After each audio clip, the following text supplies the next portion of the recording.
Hi folks, welcome to another Dragon Plus live stream. I am your host, Bart Carroll, and with me every other week, as always, is Jeremy Crawford. Welcome, Jeremy. Hi, everyone. Jeremy, lead rules designer of Dungeons & Dragons, lead designer of the Player's Handbook, and the game's managing editor, comes to us every other week so that we can go through many of your questions, rules or otherwise.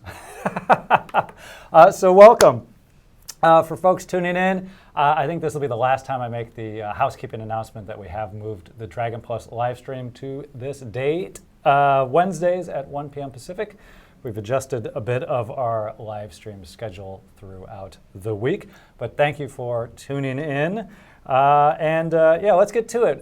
We had a big batch of your questions from last time. We scraped them through from the chat, wrote them down, and as promised, we wanted to make sure that we had some time to devote to them. So before we get started, again, welcome. And as always, as I'm always curious, anything you're reading, watching, playing worth calling out these days? Yes, let's see. I just started reading Neil Gaiman's Norse Mythology book. I just finished. I finished that a couple weeks ago. Well, and actually, I should correct myself. I started it about a year ago, set it aside for other books, so now I recently restarted it. All right. And it's enjoyable. It is. It is. And let's see. Oh, and then game-wise, I just did the first ending of Dragon Quest XI. This isn't too big of a spoiler for those of you playing Dragon Quest XI or thinking about it, but the game does end, and then after the end, there's a whole other story, it turns out, you can play through. So I decided I was going to play some other games and then come back and do that. So I did start Kingdom Hearts 3, only got about an hour in. Realized because I did not finish Kingdom Hearts 2 or play any of the side games that I had no idea what was going on. Yeah. I did watch some recap videos. I still only have a partial idea of what's going on, but as soon as I was summoning amusement park rides and using them as weapons, I didn't really care what was going on because I was having so much fun spinning around in the Disneyland teacups making attacks. Appropriate because this weekend I'm actually going to Disneyland. Are you? I am. I am. Yeah. I have that on my docket, I think, for this year, for later this year. You're not waiting until the Star Wars area opens, or is it already open then? It's not open yet. And in fact, I want to go before that opens because I think the park is going to get mobbed. I can imagine there might be some people that are going for that. Yeah, and then I'll probably wait a while, and then I'll go down to see the Star Wars land. Oh, well, yes, it's a good time to go, I imagine. Poor us, for everyone in the Midwest who's suffering from the polar vortex. We got 2 days, all of 2 days of some snow and ice here in the Seattle area. So you survived that all right in the confine, your Capitol Hill area? Yes, yep. That's a tough area to drive out of in the ice. And so any of you who don't know Seattle very well, Capitol Hill, which is the part of the city I live in, used to actually be the Capitol. That's why it's called Capitol Hill. It was very briefly. Did not know that. And it is one of the highest points in Seattle, which means when it snows in Seattle, we get a lot of snow. And Capitol Hill also has a bunch of old 19th century streets, meaning if cars are parked on those 19th century streets, they're basically one-lane roads. Yeah. And in some cases, actually, the roads are unpaved, and so the old cobblestones are still there. Those streets are kind of impossible on a snow icy day. The streets, many of them are also like this steep, so I just don't drive when it snows because like our street yesterday, I looked outside in the morning, I was like, so should I go to the office today? And it's like the street was basically a giant sheet of ice on a hill. I'm like, nope. That's what we did. We went sledding on our street. And it was a T-junction, so you could go to the end and just crash into the curb at the bottom. So we did that, plenty of runs. I actually got a lot of work done on one of the products we have coming up that we have not yet announced. I can't talk about anything I'm working on right now. But there might be some snow themes that are woven into it. In fact, there are some snow themes. It just happened to influence you as a designer. Yeah. The snow, to be fair, the snow stuff was already in there. Oh, all right. Fair enough. Well, I will shout out only because I'm infatuated with it right now, is Russian Dolls on Netflix. I haven't watched it yet. Ooh, I'm only 2 episodes in, but a pretty compelling series for different storytelling. Yeah, it's good. I recommend it. Let's see, over the weekend we did watch the first 2 episodes of the new season of Future Man. I know. All right. We have a Dragon Quest 11 question from Obo Crazy. Oh, so we're already getting into questions, and this is about a different game. What is Puff Puff? Oh boy, of course you would ask me that. That's before you play. Oh God. Oh, wait a minute. That's Okay, so something else entirely. Puff Puff has been a joke in the Dragon Quest series for years. Mm-hmm. It is a blue thing in the game. It is implied often that it may be something that is not appropriate for children, but what the game does endlessly is make you guess what it is. Mm-hmm. The screen sometimes fades to black when it occurs, but then there are a few times when something happens and you see something. Like one of the characters actually eventually has an attack called Puff Puff, which causes the enemy to sort of get a dazed look in their eyes, and then the screen changes to an image of this beautiful valley with a rainbow and doves flying up. So I actually think Puff Puff does not have one meaning, because in some cases it seems to have an erotic meaning, but in other cases it's like the person is getting blitzed and imagining themselves in this beautiful place. But then there's another place in the game, and I'm sorry you asked this question. This is a bit of a spoiler. This is late in the game. So yes, cover your ears if you don't want where to you spoil actually it. find out, at least to one character, Puff Puff is bungee jumping in puffy clouds. I'm not kidding. There is this NPC you find, and she asks you, do you want to puff puff? And you get harnessed up and pushed over a cliff, and you bounce in puffy clouds. In the game, even as your character hits the clouds, it goes puff, Aw. puff. So there you go. Super innocent, if not, but maybe dangerous. I'm glad that would have been a funny way to end the game if the little the bouncy rope I was on snapped and then you died. We've been compiling a list of potential spells that we need to make. So Yeah. for future games. Meantime was one. Puff Puff clearly would be another one. So Yeah, and someone in the chat asked, so Puff Puff is your happy place? Yes, exactly. Because it basically, the meaning changes depending on the NPC you're talking to. So yes, there's our 5-minute recommendations for this week. So have at it. Let's jump into questions. DJ Solid. Hey Jeremy, I loved how you involved the crowd in the last Acquisitions Incorporated game. Do you feel that live games gain more when the crowd has a role to play themselves in the game?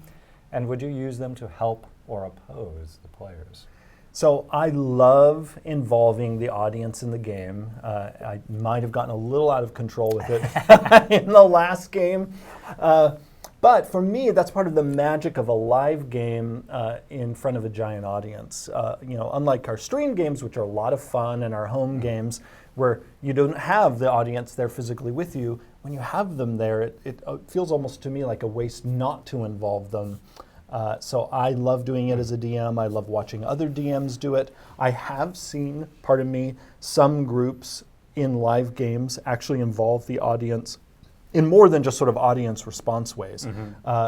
For a great example of this, here in Seattle, there is a group that has this show called Dungeons and Drag Queens, and it's this wonderful group of drag queens who up on stage play D&D. Just it's like any other D&D game. It's just in this case, the players are in drag, and they involve the audience in a variety of ways. One of which is whenever one of the characters has advantage or disadvantage up on stage, they have a cast member who goes down into the audience with this giant plushy die, and the second die gets rolled by a member of the audience. All right. So that's a way to make them feel involved. Now they're able to get away with that little bit of involvement because they tend to perform like in bars and other a bit more intimate spaces, Yeah. as opposed to like giant theaters. the Benaroya Hall. Right, with thousands of people present. I think, if I'm remembering that game correctly, isn't there also something where there's paddles, and if a number of audience Yes. members Yep. holds up enough paddles, they get a bonus? Yeah, the paddles in those games usually have like a +1 or a -1, and the audience can modify the roles of the people on stage, either by giving them bonuses or penalties. Another way, I don't know if people realize this who watched the stream of the most recent Acquisitions Incorporated episode, but there was actually a bit of the episode that was partially shaped by the audience. As people were filing in, there was a question put up on the screen, and it was a question I wrote, and the question, it was along the lines of, what would cause Omen to mess himself more, a massive tapeworm or a relentless tax collector? The audience was then able, before the show started, to vote on which of those two things would upset Omen more. Tax collector won by a landslide, which is then why in the episode, fairly late on, they met this vampire who was a tax collector. And so that was actually a case where I had the audience shape a piece of the adventure. And that's been done before in Acquisitions Incorporated. Yeah. But that I think doesn't come through on the video. But yeah, if you're there in the theater, you got to actually like choose your own adventure style. Pick a path. Pick something that the group was going to have to face later on in the adventure. And that's something I would love to do again in the future adventures. That's a good reminder. We actually, courtesy of folks at Penny Arcade, we do have the video files for the 2 live games, so we're going to schedule a time when we're not doing regular programming so that you can watch, not a premiere, but I suppose a rebroadcast on our channel, the D&D channel, for the 2 live games that you had ran. So look for that in the days ahead. If there's more inclement weather hitting Seattle in the coming days and we're not in the office or in the studio, maybe that'll be a key bit of programming that we'll put up there. You can just loop Acquisitions Incorporated. So yes, many of you are already taking advantage of chat. Thank you so much. If you do have a question, please do preface it with a question. Such as Insanity 1, will Acquisitions Incorporated go back to the Forgotten Realms soon? Please? Question mark. Well, I guess please? I'm not reading that. So I don't want to give away where they are going, but I can assure you someday they will return to the Forgotten Realms. But I won't tell you when, because part of their story right now is this world hopping adventure, and you'll start seeing some more and more threads of that because the character Vi, who they met in Ravnica, if you've watched the episode, you know that she has an apartment in Waterdeep. She is referred to her apartment in Sigil. She does work in Ravnica. So just get ready for some world hopping. I like this one. This was when we do rebroadcast the Acquisitions games, might we have you on to add some commentary to the episode? Oh, that would be fun. Have you, like, hey, this is what was going on, or I planned this and they went that way, or something like that. We'll definitely try and get. I know your schedule is precious, but we'll try and carve out a little bit of time for that. So. Yeah, when we can find a spot in my schedule, we should do that at some point, because it would actually be fun for me to point out, especially for those of you who are DMs and are curious about how other DMs make their storytelling stew. I can point out to you while watching the episodes places where, like, okay, this is something I planned versus this is something I made up on the spot. That's my favorite thing about watching other games is that. Yeah. Does the DM have any idea written down of where they went left instead of right, and does he or she know what to do now? Yeah, I can also talk a little bit about how I prepare voices and whether they're actually attached to a particular character before the game starts. Ah. Because what I can say right now is actually sometimes as a DM, I will come up with a voice I want to use, but not necessarily the character who will have it. Yeah. And then I'll sort of have voices ready, and then a particular character will show up because of the choices the player characters have made. And then I, at that point, marry the voice with the person. But then in contrast, I have other characters where the voice is an intrinsic part of who they are. Yeah. I've learned for the holidays this year, my son got a massive box. I don't know if you've ever read the Roger Hargreaves Mr. Men books. Oh, there was like, hey, Mr. Cheerful, Mr. Slow, Mr. Greedy, and all these things. They're short little books, and there's 50 of them. And they're very, iconic characters or trope characters. But as you read them, you're sort of forced to come up with a different voice for each one of these characters, maybe based on their personalities or what have you. So it kind of forces you to come up with a wild variety of voices. That's actually a great Dungeon Master training ground. Yes, yeah, just pick up some little Mr. Men books and read them and come up with a voice and see what sticks or doesn't. Mel Blanc, I am not, but that's a fun one. So yes, please do continue to put questions in chat. If we don't catch them this time, we will catch them for next time. We do have some from last time that we wanted to get through. I wanted to ask this one because, as mentioned, I'm tickled to death by it. Lawsoner had asked, does an illusory roof provide shade or protection from the sun? Follow-up question, does an illusory mirror show a reflection? I love these questions because illusions are such a fun part of D&D. It's been there going back to first edition that I find more than almost any other part of the game inspires players to be super creative. And as a DM, I love it when players come up with crazy things for me to then respond to on the fly. And illusions do that in spades. Yeah. Okay, so this question is in some ways impossible to answer for all illusions in general because each illusion spell has rules that are specific to it in terms of what that illusion, pardon me, that's what I get for drinking a bubbly beverage, which I always tell myself I won't do, and then I do it. I hate water. I love sparkling water. Exactly. That's,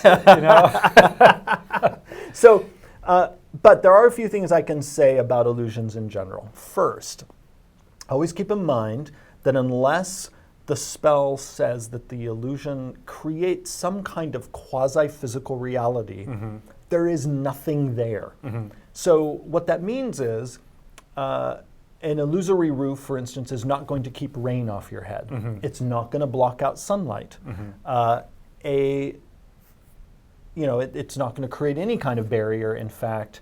So, but here's then where we get into some of the neat specifics of illusions. Imagine this, and rather than diving into specific illusions in the player's handbook, I'll give you some examples that will actually apply to a number of specific illusion spells. For example, some illusions allow you to create a scene like in a large area. Let's say that an illusion says a 10-foot cube.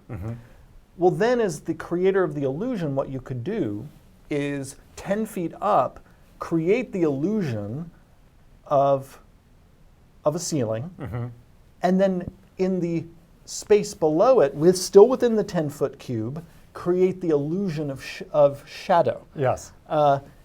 It's not going to create shade on its own. So you as the illusion creator have to take that into account. And I as a DM actually love putting this kind of thing into an adventure, like basically showing the illusionist did a bad job. Like putting a roof in, but it's full sunlight inside a hut. Like that immediately tells the players something is really weird here. Here's an illusion of a person or a figure, but they're not casting a shadow on the ground. Like, ooh, they forgot that. Or your characters are perceptive enough to catch something like that. Yeah. Mirrors, super tricky. So most low-level illusions can't, and it's funny actually, the mirror is one of the hardest things for an illusion spell to to pull off, because a mirror, to feel authentic, has to constantly be changing what's in it if different things are walking in front of it. Yeah. So if a low-level illusion doesn't allow for movement, you essentially cannot do a convincing mirror. Right. Then, even if an illusion spell does allow movement, it needs to allow movement that can change, in a split second. So most illusion spells actually cannot make a mirror. This is like the Looney Tunes with the frame, and the person behind it is trying to mirror the other person's Yes. movements. Yeah.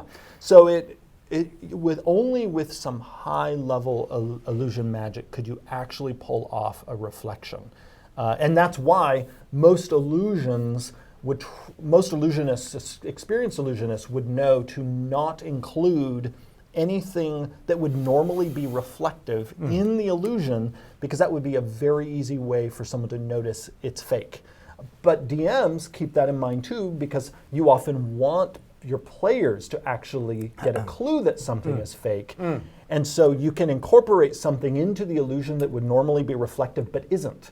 And then people are like, that is weird. Like, there's this sunlight streaming in, there is a puddle of water on the floor, but no light is reflecting in that water. And so people they might think, oh, the water is like cursed or it's an ooze. But again, you're giving them a great storytelling hint. Something is up here, probably something magical, for why this thing is not responding to this other phenomenon.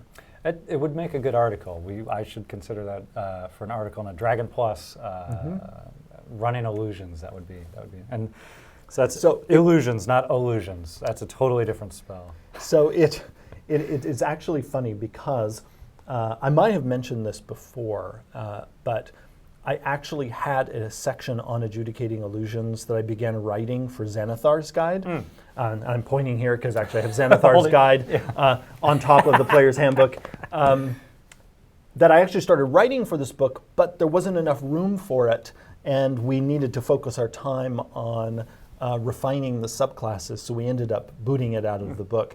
That section actually keeps getting booted because I originally was going to have it in the Player's Handbook, then I was going to have it in the Dungeon Master's Guide, then I was going to have it in Xanathar's Guide. So maybe one of these days I will finally put it in one of our books. Yeah. Or Dragon Plus. We've got to find a use for it. Well, I can. Or honestly, a draft version. Yeah, honestly, I should put it out as an Unearthed Arcana to get feedback, and then eventually have it show up in a book. There we go. All right. Let's ask another one. This is another one that I thought was kind of interesting. Stone Wookie asks, the intention of the scrying spell. It states that you target a creature or location with a spell, and you can see or hear as if you were there through the sensor created within 10 feet of the target. So do you use your own senses when you're scrying through somebody? If somebody casts True Seeing on you, would you have True Sight through the sensor? Additionally, when viewing through the sensor, are you only able to focus on the target of your scrying spell? Can you look around? So, if you're one removed, if you're using scrying to use your senses one removed, how does that work? So, and thankfully Bart gave me these questions before I came in. So, and I actually during lunch had time to look up some of these things, because normally everyone I like to encourage people look things up in the books. This isn't a memorization contest, but I did look it up in the book before coming on the show. Now you're dispelling my illusion. Now it's like quiz show. I could have pretended I knew it off the top of my head, but I don't place any value on that. Because it's a game. It's all about us having a good time. It's about us relaxing, looking things up, not feeling like we have to remember everything. Yes. At least that's what I like to model for everyone. That again, so DMs don't feel like you have to have all of this in your head. It's what the books are for. So, scrying. Here's what the intent is. You pick your target, whether it's a place or a creature. The scrying sensor appears there, again, either in the fixed location or next to the target, the creature target that you picked. Once the sensor is there, the spell really means it when it says you can see and hear as if you were there, meaning any sense you have is operative. So even if you have True Sight, it's operative. It is as if, again, you yourself are there, and you don't have to just look at the target you chose. Now, if you chose a creature as your target, the spell does allow your sensor to move around with them. But even as it moves, you can look around as if you were there. You can almost imagine, and Disneyland's on my mind since I'm going there this weekend. It's like you're getting in one of those little dark rides at Disneyland, like the Snow White ride or the Peter Pan ride. You sit there with the little bar. You don't get to control where you go, but you do get to control what you look at. And so it's, your sensor, if you pick a creature, sort of moves along and you get to look all around. So, but is the converse also true or not true? If I'm looking through the creature's eyes, so the sensor is not looking. Do I get to? It's not looking. Those? No, so the sensor doesn't look through their eyes. The sensor is actually a thing that is hovering there, which other people can see if they have the ability to see invisible things. So yeah, you don't ever You're not actually looking through their eyes. No, you are not. You are effectively looking through your own eyes as if they were right next to that person. I'm picturing the ring from Beastmaster that has the little yes. eyeball that opens up there. Yeah. So. All right. Now, again, though, if you pick, and the spell specifies this, if you pick a location as the target rather than a creature, then the sensor that the spell creates does not move. This could be useful if, let's say, you want to spy on negotiations that might be going on in the queen's throne room. It's, everyone's been expelled, the doors are shut, and then the wizard might scry and have the sensor just park there, and you get to observe everything going on. Now, of course, a wise court will employ a spellcaster or have magic items that can either prevent such scrying or detect it if it begins. Speaking of invisible things, here we go. Telepotapony. Holy moly. The real test is, can you pronounce the screen names? No, the answer is no, not even close. I can't even pronounce normal English words correctly most of the time, so, including famously brazier. There's another way to pronounce it incorrectly. Yes. This is a question that's probably been asked many times, but is invisibility interrupted by the invisible character casting a cantrip-like message? The answer is yes. So the invisibility spell is shut off if you cast a spell of any kind, and remember, cantrips are spells. Cantrip is really just a special name for zero-level spell. And anytime the game refers to spells, it includes cantrips. The only time that cantrips are generally excluded when a general rule is talking about spells is if the general rule specifies spells of first level or higher. But if a rule just refers to spell casting in general, that includes cantrips. Let's do maybe one more spell question, and then I've got a few more in other categories. What are your tips on dealing with the spell sending as a dungeon master when players can talk to any NPC anywhere? Sending is a lot of fun, I find, once groups get to higher levels, because you suddenly then basically have the magic cell phone. Now, this can get out of control, which I know is why this question is being asked. Right, like what are the parameters, what are the restrictions? So the key is the spell refers to, the target being someone you're familiar with. It can't just be some guy you once heard of or a name. It actually has to be somebody you know. Now, the DM has to decide how much familiarity is required because the spell just says someone you're familiar with. So DMs, if sending starts getting annoying, just remember you get to decide how much familiarity is required for the targeting of this spell. Here's the thing. I, as a DM, have never been bothered by people using this spell a bunch because there are so many ways to mess with people. First off, the person on the other side is not required to respond. The person on the other side, especially if they're powerful or have powerful allies, might have magical means to have that sending go somewhere else. And this was something I employed recently, well, maybe it was within the last year in my home campaign, where I really messed with my group when they discovered they had been sending to somebody who they discovered had been dead for several weeks.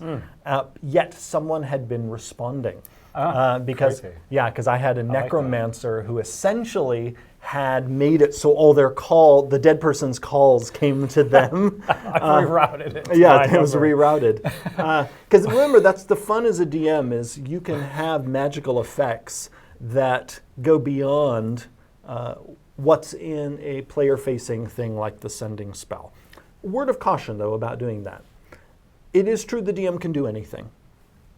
And I think DMs should have, this feeling of liberty to create all sorts of wonderful, fun, and scary things. But storytelling is almost always the most satisfying when there are limits. And so even when I do something that is totally surprising, that violates people's expectations of the rules, I build in limit. There is some way the players can still get around it. There's some way they can still feel successful, they can still feel powerful, they can still feel clever. I never like to introduce something like that as just a way to undermine them. Instead, it's a way to present something amusing or a challenge that they're going to enjoy getting around. So in this case, I did it, in this particular case of me messing with their expectations of how sending worked.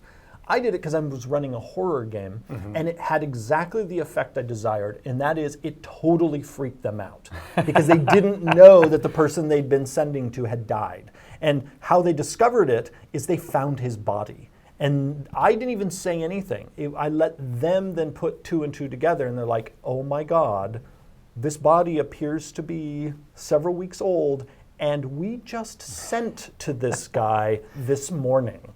And they were like, oh my God, who were we talking to? And so it had the right effect.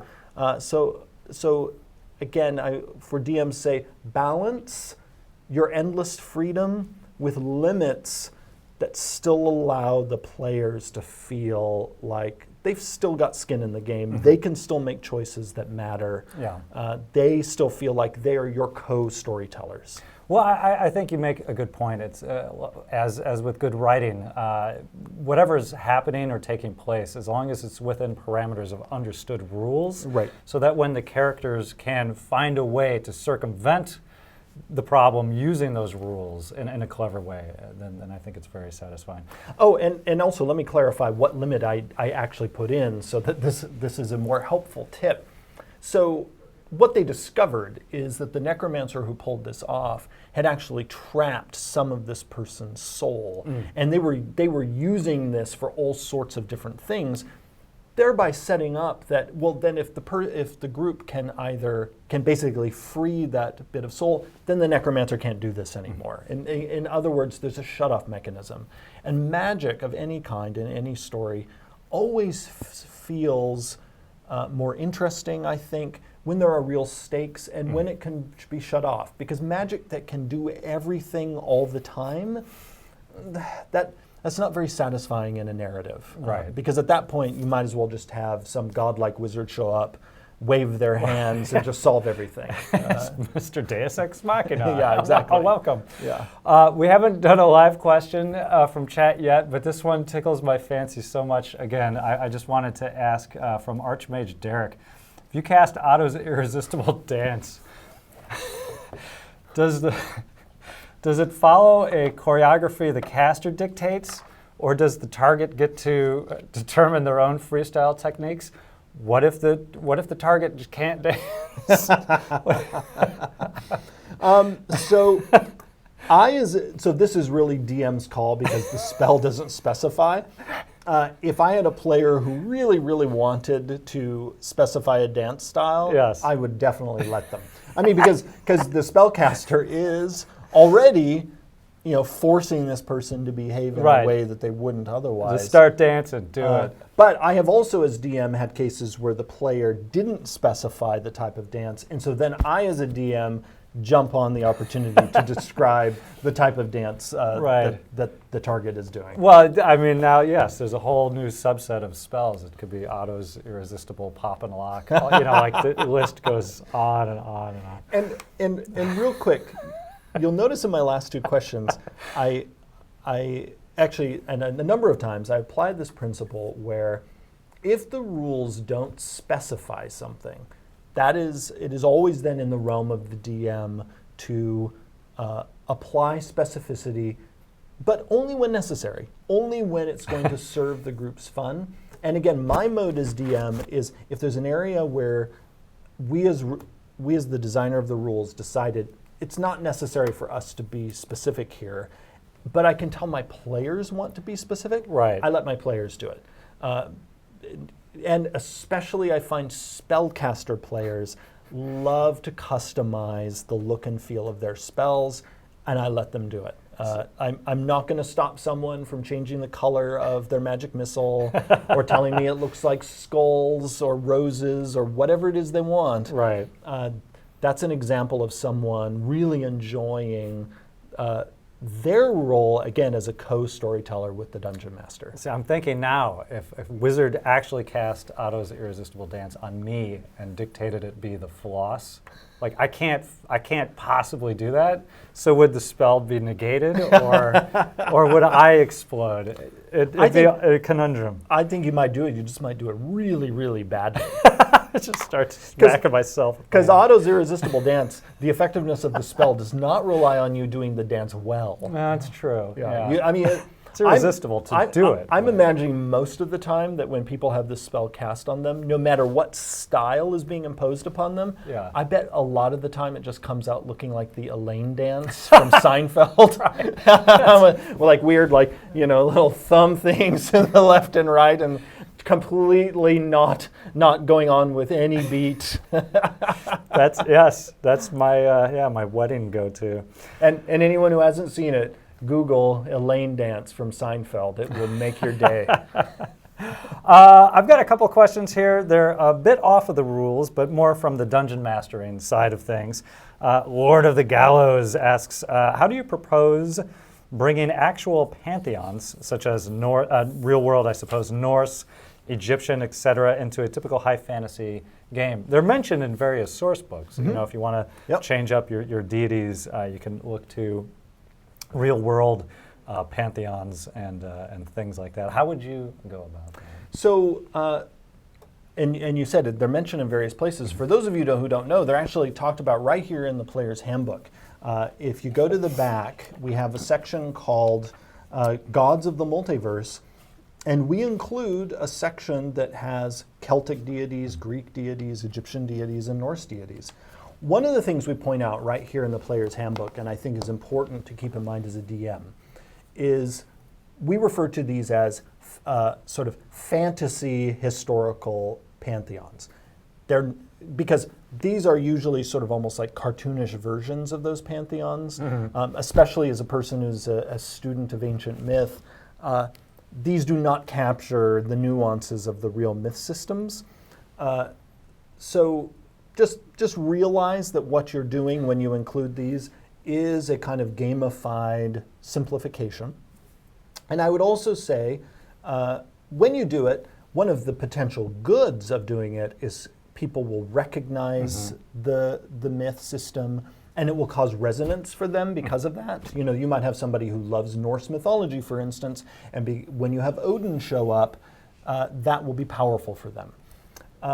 Or even pieces of Odin or symbols they'll recognize a little bit more immediately. Yes. In the world. But what I would say is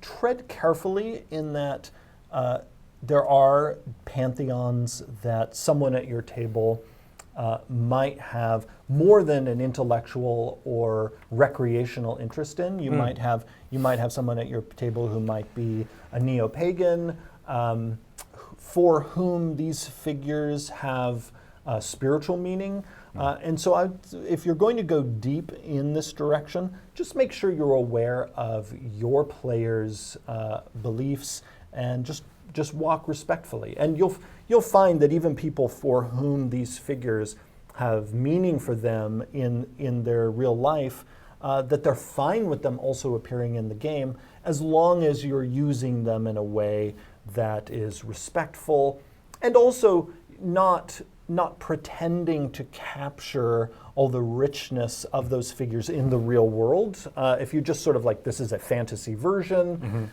the Odin in this story is not actually the Odin of Norse mythology. It is a D&D-ified, simplified version. You could almost imagine it is actually an entirely different god who happens to have this name and who happens to have some characteristics similar to Odin.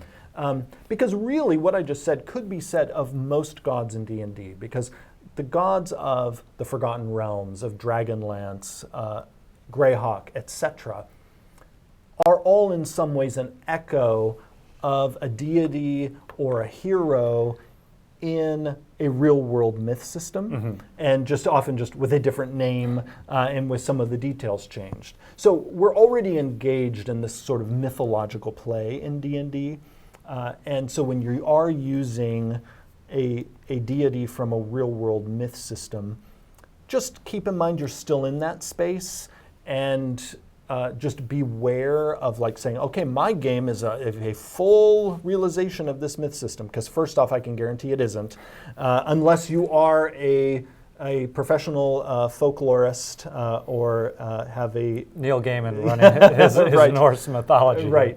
But also, remember you're playing a game, and so whatever you do with any myth system, whether it's one from our world or an entirely made-up one for a fantasy world, remember that what you do should be about creating resonant stories that will excite your players.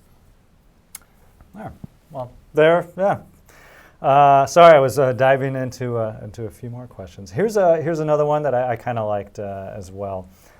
Backdoor Shady Dealer, what are some of your favorite quirky rules interactions, e.g., I think I like this one because of the use of EG instead of IE, which is one of the things that Dungeons & Dragons taught me, was the difference between the two. Yes, because EG, for those of you who don't know, is the Latin abbreviation for the Latin words that basically mean for example. For example, as opposed to that is. Yeah, IE means that is. So e.g., two blind opponents have their advantage countered by disadvantage. So do you have any quirky rules interactions that you enjoy seeing come up around the table? Well, actually, this example is one of my favorites because this was one when we were creating the advantage-disadvantage rule.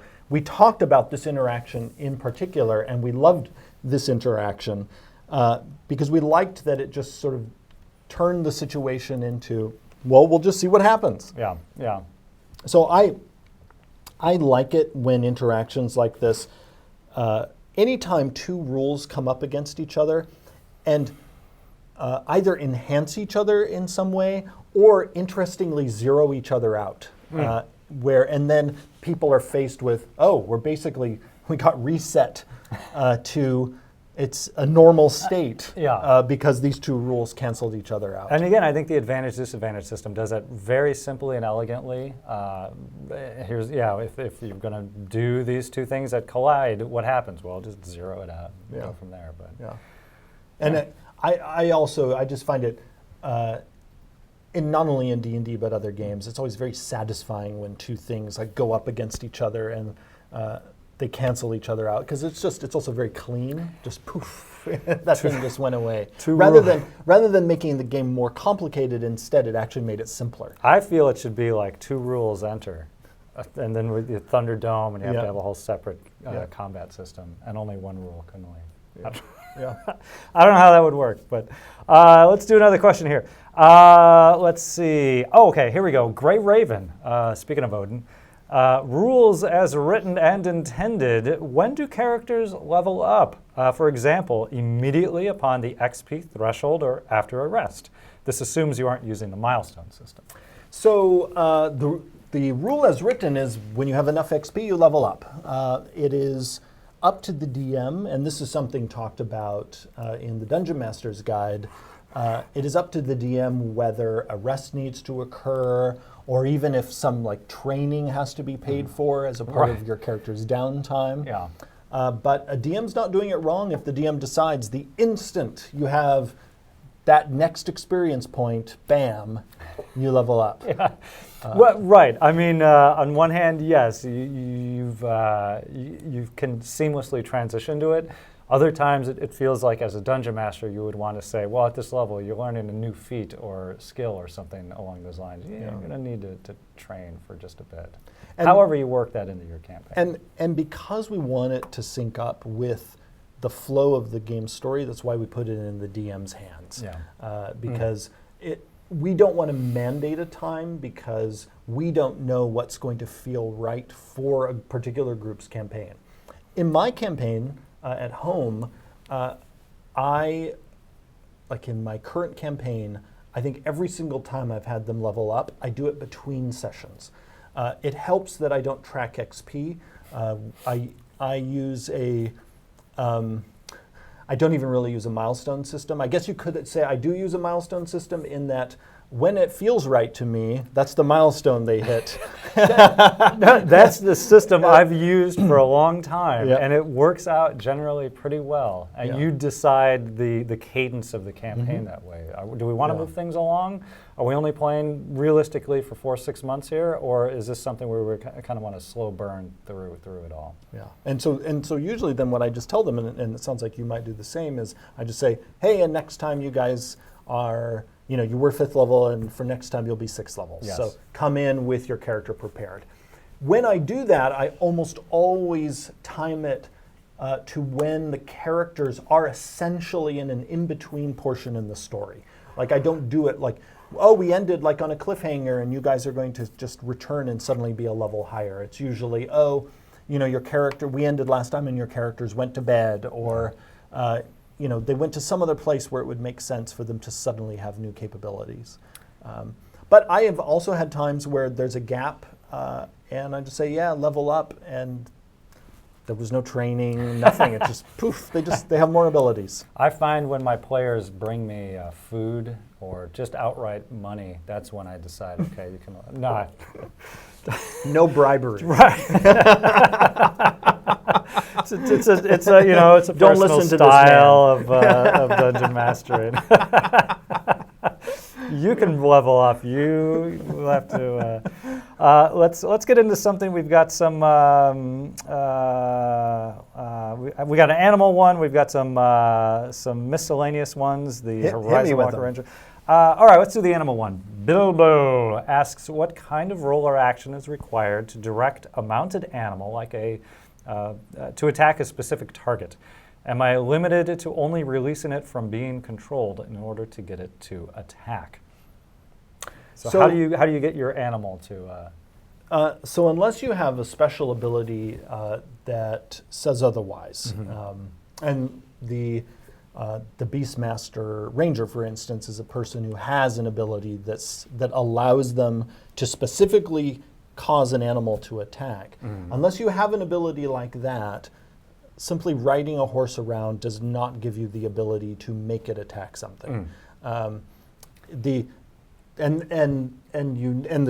questioner knows that in the mounted combat rules, if you are controlling a mount as a mount, you can't make it attack.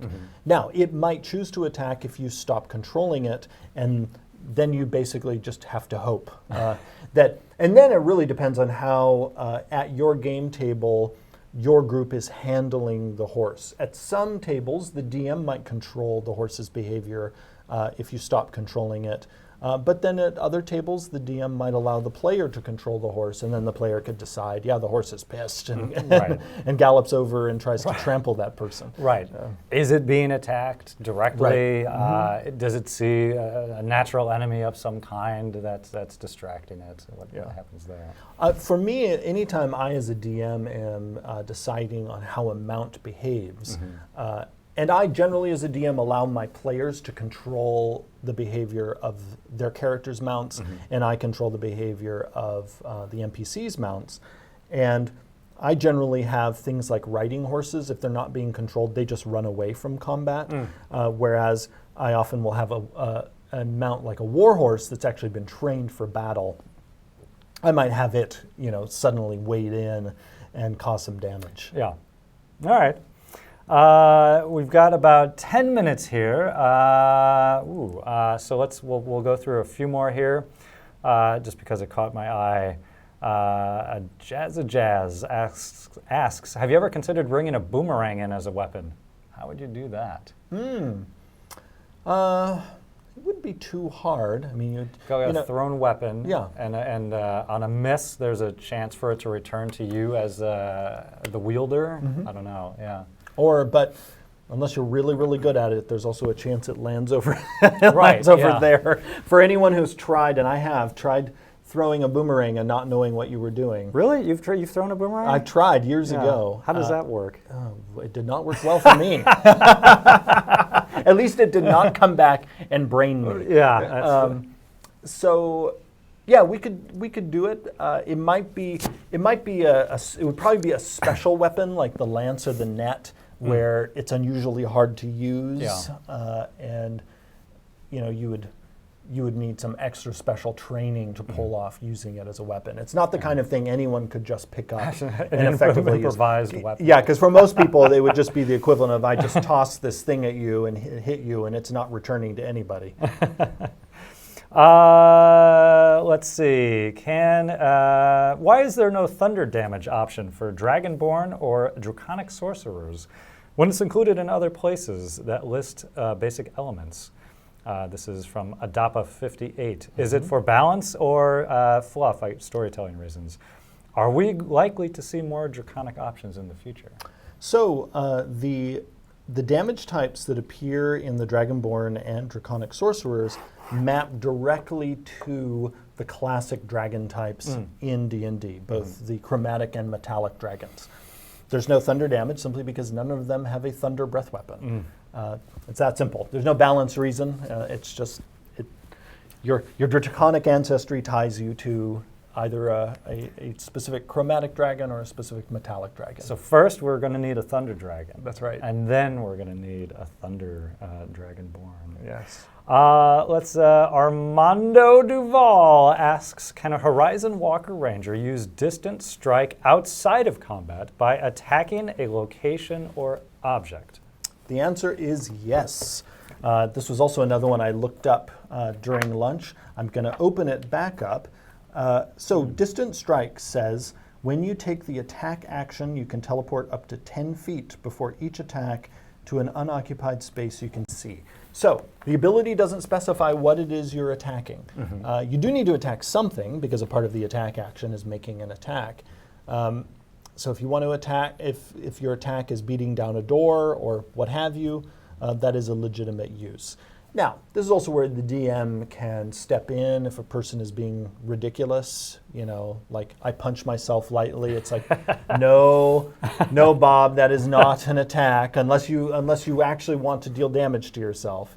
But yeah, that is an unusual place where we left it open. We usually specify you're attacking a creature or an object, and we just left it open here. And with the idea that some rangers might want to teleport after bashing down a door or attacking in some other non-combat context.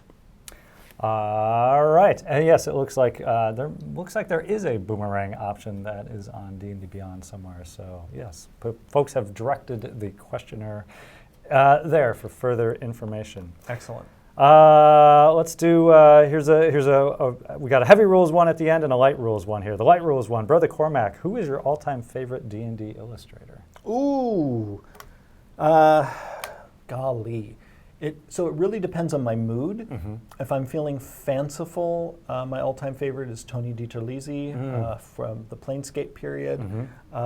If I'm going back to when I was a kid and first getting into D&D, back then it would have been a close call between Jeff Easley and Larry Elmore. And again, depending on like each year, if you asked me, it would change, and it would change with particular images. But I mean, I think probably the one who has given me the most smiles over the years is Tony DiTerlizzi. I'm going to have to go old school, the black and white of Dave Trampier. Oh, yes. Yep. Hopefully I'm not mispronouncing it, probably am, but I loved the line style from his work. And speaking of line drawings from that period, another one I loved from the old days was Jim Holloway, who did a lot of the monster illustrations in the first edition Monster Manual 2. All right, we're getting close to Heroes of the Veil, so let's do one more question, and then we will wrap things up for the day. Ravenon asks, do features that modify the attack action with a secondary effect, such as Blade Flourish or Distant Strike, allow you to take the attack action without yet being in range to make an attack? So this relates to the recent Sage Advice episode I did with Greg Tito about triggering conditions for things like bonus actions, because there are a number of bonus actions in the game that say something like, after you take the attack action, you can do blah, blah, blah, blah, blah. In the game, your intent doesn't matter. What you do is what matters. So there is no such thing as taking the attack action that is separate from the thing you do as a part of the attack action. So it's not like you push an attack action button and then the system thinks the attack action has happened even though you have not attacked anybody or done anything else that is actually a part of the attack action. So taking the attack action and attacking are one and the same. There is no gap between the two. Yeah. And that's true for all of the actions. The action is not actually happening unless the thing the action does is happening. So you have to make an attack. Yes. To use the attack action. Yeah. They're synonymous. Well, you either have to make an attack, or if you have some exceptional ability that says, well, with the attack action you can do this other thing, well, you could also be doing that other thing. The point is you have to be doing something. Your character is not standing there saying, I declare that I am going to take the attack action. No, they are attacking. And again, there's also, in the system, there is no action declaration phase. So the system doesn't recognize action declaration as a thing. It is not a real object to how the game works. What's real is what your character actually does. All right. Well, there we go. We've got 2 minutes left. So I am going to quickly say our goodbyes for now, but to thank everyone who has been tuning in on our Wednesday date and time change. Thank you so much for spending a little bit of your afternoon with us. Thank you to our followers and subscribers as well. Thank you to our moderators. We had Lauren and TK in chat today at various times. Thank you. So thank you both. And thanks to Mr. Crawford for joining us every other week, as always. It's good to be here. Pelham, of course, on the boards. Where's my Pelham emote? We've got it. We have it. Pelham, you're going to do something bad, There aren't he you? is. I bet he's going to put some Philip the Hallway or Lava Child on the screen. I just know it. Before he does, bye everyone. Pending weather, we'll be back next week. We're going to do a Dungeons and Doodles, and then we'll be back in 2 weeks. Yes. If you're available Yep. then. All right. You heard it here. See you in 2 weeks with Mr. Crawford. Bye everyone. Bye, everyone.